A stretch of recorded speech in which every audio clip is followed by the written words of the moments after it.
Okay, once you have your drawing, okay, we're gonna start with what's called an underpainting. Okay, it's like a wash and kind of a color coating underneath. One that seals your pencil down so it doesn't mix with your more final layers, because the pencil does love to mix. And two, it helps create almost like a filter. You can see in my example that it's kind of this pinky undertone. Sometimes it peeks through. And it gives all of the colors a cohesive connection. Almost like when we put a filter over a picture, okay? This is also the step where you're gonna kind of plan out your values. So first I'm gonna start with a puddle of water. I picked the magenta because it's kind of that pinky. And we're gonna start with almost like watercolors. What we're really doing is staining the canvas. You can see some of that pencil mixing. At this stage, that is okay. But that's why I said to darken your pencil lines. So if your pencil lines are too light, you might lose them. Now, sometimes the canvas isn't like the water. You'll see that like pilling up like that. That's okay. If you're doing like a darker color like blue, you might have to go even more watery. But at this stage, you don't want any white in your mixture. It's just one of your pure colors. Whether straight from the bottle or like you mixed. And is this always true even if you don't draw on it? Like people do some kind of base color usually? Yeah, sometimes people will do the base color first and do like, maybe not a wash, but just a coating of pure color, which is what I think this one is. I like this better. At some point, there's going to be blue on top of that. Yes, this is called an underpainting. So it's going to go under my actual paint. And then while it's still wet, I'm going to take a paper towel and I'm going to block out my light parts, almost like a value drawing, like black and white. So the brightest parts I see are like this part of the banana. Got some highlights going on here. You kind of have to work a little quick on this because it does dry fast, as we know. It doesn't have to be perfect, but I want to start to see a little bit. Oh, look at that pencil, it really smudged. And then I could do some of the backgrounds.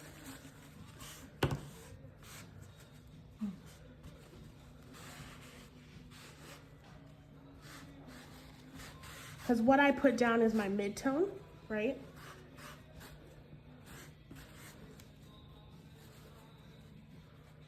Okay, seeing a little bit of that. And then you're gonna do your shadows too. You probably wanna let it dry a little bit, but I don't wanna make you wait for that, so I'm just gonna do it while it's wet.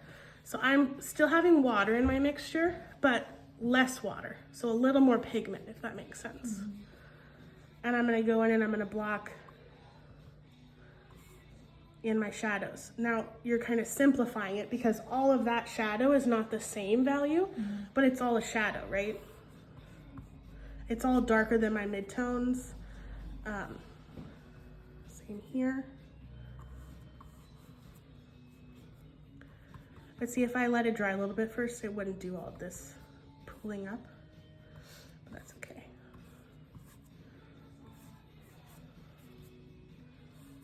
And you can even, play with how much pigment. Like this shadow feels a little bit darker than this one would be, so maybe I could go a little, lighter here.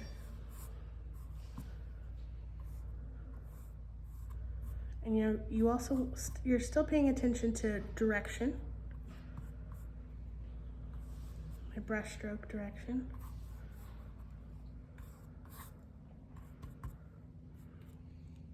But it doesn't have to be perfect, but you can start to see that value come out. Do you see that?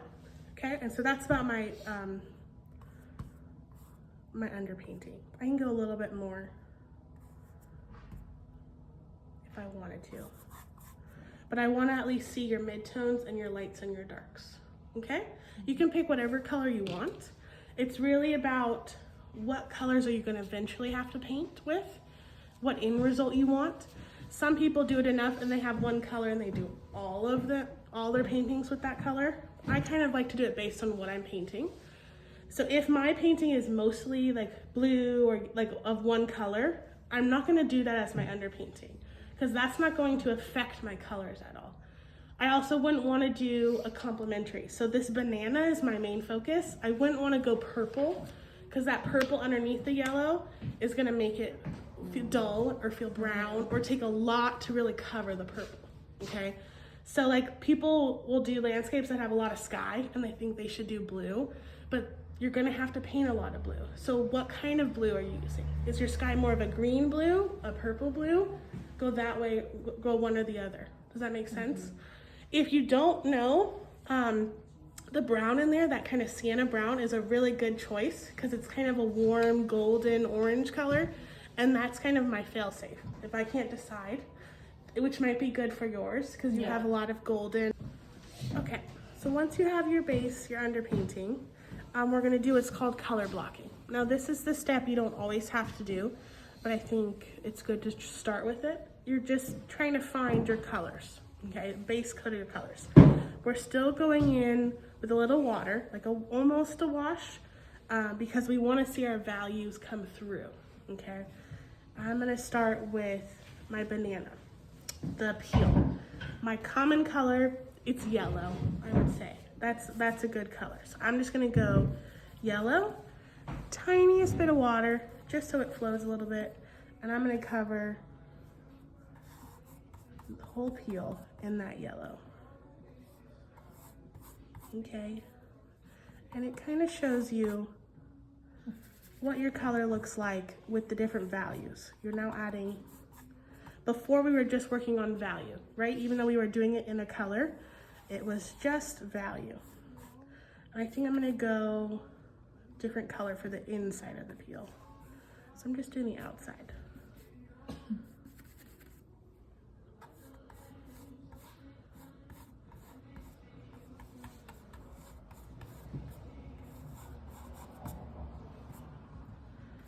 And then maybe we'll see a little bit of it here. Okay, we can add white in this step. So we can introduce white, but you want to make sure you have water in it because white is opaque. So we still want to be able to see things underneath it. So I'm gonna go this kind of pale yellow for the actual banana.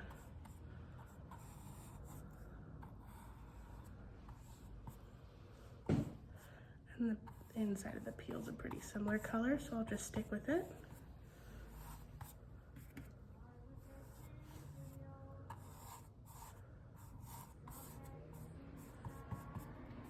I could play with some orange if I want to go in some of my shadows a little bit, but I don't have to because I should have my shadows from my value. And then I don't have too many colors in this one. Some of you have a lot more. I'm gonna do a light blue. Even though I have some pink and yellow in my background, I'm just gonna stick with blue for now. Oh, well, I kind of turned green because I had yellow on my brush. So.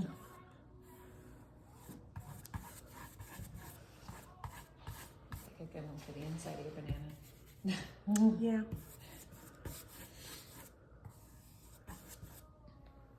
More. But does that make sense? We're just kind of figuring out our colors.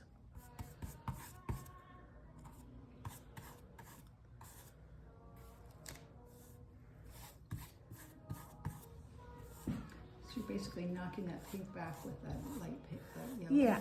Now I'm not, instead of it being like a like a value scale, like all one color, just in different values, I'm introducing a little bit. Just a little bit. I think this helps start to plan your colors for your actual painting. Because right now, I still consider this part of my underpainting. Then I can do my shadows. Let's go with kind of a purple.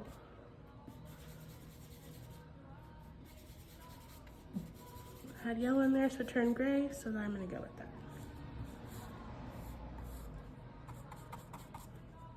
But notice how I'm not being perfect. I'm not,